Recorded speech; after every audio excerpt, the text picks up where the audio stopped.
dah sampai dah dekat ni. Jom anak-anak sekalian. Homestay. Okey. Assalamualaikum warahmatullahi wabarakatuh. Juga sediakan untuk basuh. Deterjen. So nanti kita berehat-rehat sekejap. Lepas ni kita nak so kita ada wet kitchen. Okay, so hi. Okay, sekarang kita kat mana? Dekat Sungai. Kita nak tunggu sebenarnya nak menanti tengok apa? Tengok sunset. Okay, sama dengan ni orang Batu Pahat bawa kita pergi kat sini. Sambil tu kita nak pergi cari makanan. Okay, jom. Makanan. Ni. Jom jalan. Kita tengok.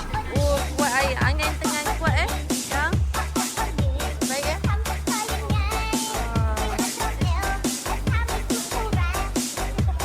Tengok kat sini dia ada homestay Ada cabin kat situ. So kalau siapa-siapa yang rasa macam nak pergi makan-makan, nak menikmati dekat ni Laut Cina Selatan ni, bolehlah sewa dekat cabin ni. Okey?